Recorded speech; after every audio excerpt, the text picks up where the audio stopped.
السلام علیکم ورحمۃ اللہ وبرکاتہ. الحمدللہ والصلاة والسلام علی رسول اللہ وبعد.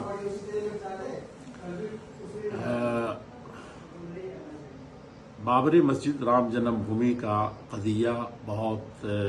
لمبے دنوں تک چلتا رہا اور فیصلہ جو آیا اس میں آستھا کی بنیاد پر فیصلہ تھا، ساری دنیا سے جانتی ہے.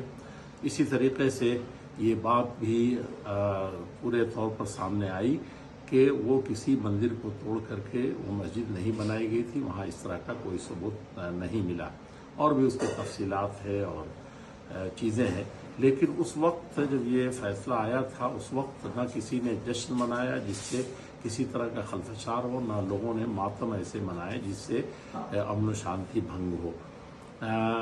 اس وقت ساری ملی تنظیموں نے بھی اور دھرم گروؤں نے بھی اور علماء نے، مفتیوں نے بیان جاری کیا تھا کہ امن و شانتی کو ہر حال میں برقرار رکھنا ہے. اس وقت 22 جنوری کو جو تقریب سرکاری سرپرستی میں منائی جا رہی ہے اور اس کے لیے بڑے جتن کیے جا رہے ہیں، ایسے موقع سے بڑی بھانت بھانت کی بولیاں بولی جا رہی ہیں اور طرح طرح کے تبصرے آ رہے ہیں اور بڑے ڈیبٹس ہیں، مباحثے ہیں، ان سب کا ایک دروازہ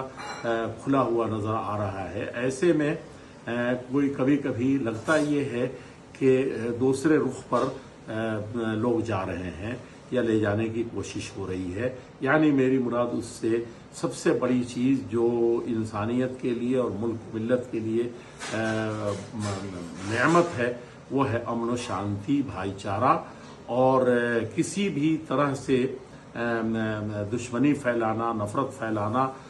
یہ سب سے بدترین چیز ہے. تو امن و شانتی کو برقرار رکھنے کی ہم اپیل کرتے ہیں ایسے موقع سے،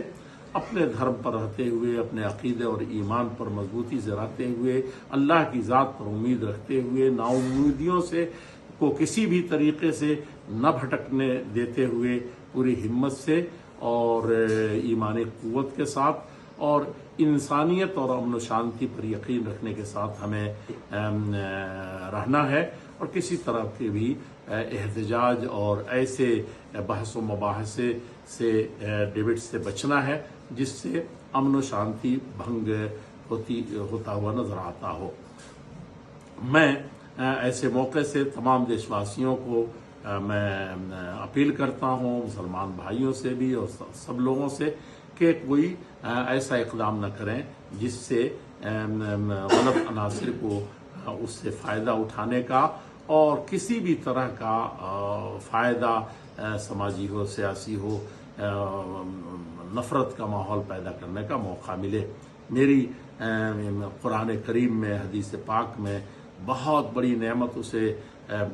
قرار دیا گیا ہے، بلکہ دنیا اور دنیا میں جو کچھ ہے اسے سب سے بڑی نعمت کا انہا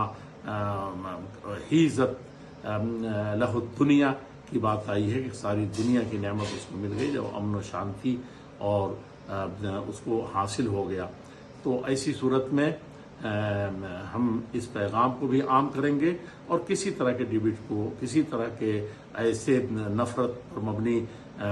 سوشل میڈیا یا کسی بھی میڈیا کے ذریعے سے ہم پھیلانے والوں کو